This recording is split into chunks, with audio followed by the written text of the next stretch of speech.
Radio Equinox, la chaîne du peuple. La chaîne du peuple.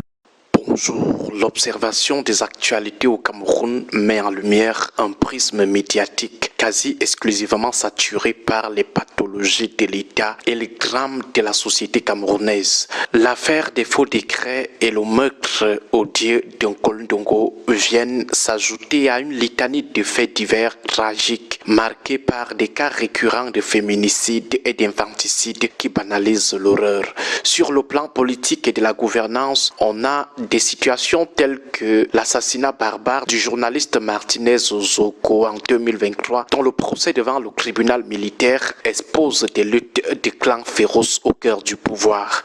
L'arène publique offre régulièrement le spectacle de hauts cadres qui se clashent en public, étalant des rivalités intestines à coups de fuite de documents confidentiels. Cette actualité anxiogène réveille d'autres mystères d'État jamais élucidés, à l'instar de la mort de Monseigneur Jean-Marie Benoît Bala ou des exécutions extrajudiciaires du commandement opérationnel à Douala en 2000 avec le scandale des 9 disparus de Bépanda.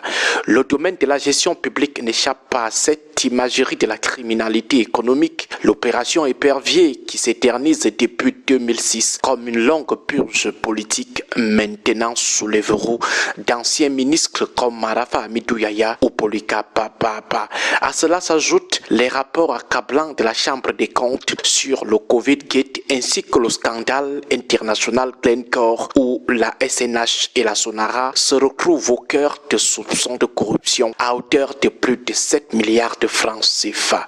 Voilà l'image du Cameroun, l'image des crises sécuritaires qui finissent par figer le pays dans la négativité, qu'il s'agisse du conflit sanglant dans la zone anglophone depuis 2016, endeuillé par des massacres tels que celui de Ngarbo en 2020 ou de la terreur de Boko Haram dans l'extrême nord, entaché par des vidéos d'exactions militaires comme à Zelvet.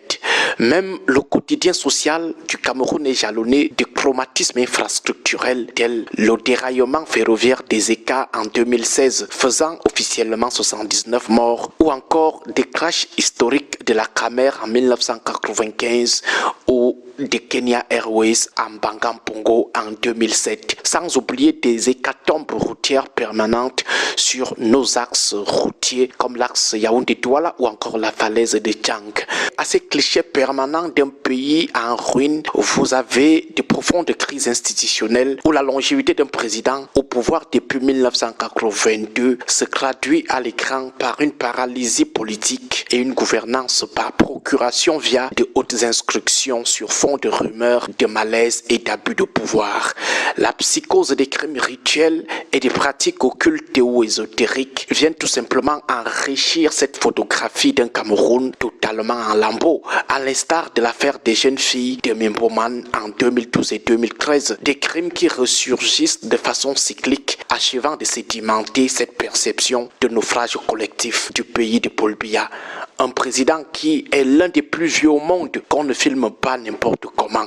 Or, dans les pays qui cheminent sérieusement vers l'émergence, l'actualité dominante est portée par des dynamiques de rayonnement et de conquête internationale. Dans ces nations qui avancent, les unes médiatiques mettent en scène le dynamisme d'un État en plein essor. L'actualité politique et diplomatique y examine l'impact de la diplomatie d'affaires et des alliances technologiques négociées d'égal à égal lors des grands sommets mondiaux, par exemple de Paris ou de Pékin. L'action publique y est évaluée à l'aune de la souveraineté économique et du retour sur investissement des méga-projets. Les grands titres des journaux célèbrent dans ces pays la livraison de ports en eau profonde automatisés, de corridors logistiques interconnexes et de parcs solaires ou de barrages hydroélectriques géants assurant l'autonomie énergétique. Mais au Cameroun, ce sont plutôt les faits divers.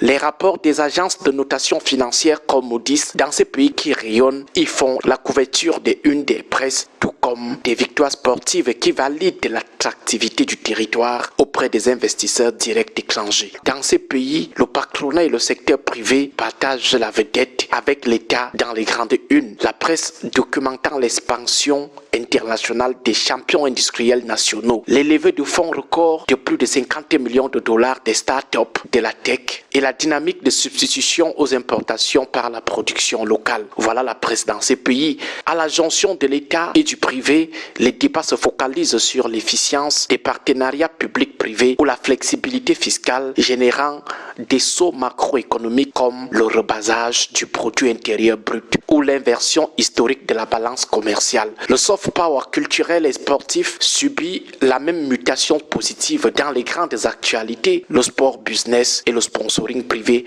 remplaçant le folklore, l'amateurisme, tandis que les accords de diffusion avec des géants du streaming permettent de capter la valeur de l'économie créative afin de propulser les artistes nationaux dans les plus grandes salles mondiales. La presse dans les pays qui sont émergents est dominée par la gouvernance globale de la nation qui s'y décline sous l'angle de la e-gouvernance, de la rationalisation administrative et de la prévisibilité juridique, assurant la sécurité des citoyens et la moralisation de la vie publique. Mais sous Paul Biya, le Cameroun souffre gravement d'un déficit chronique de narratifs positifs dans la presse. Lorsqu'on parle du Cameroun, c'est toujours en termes de faits divers, de scandales, de crimes, de violations des droits de l'homme. Agréable journée à tous.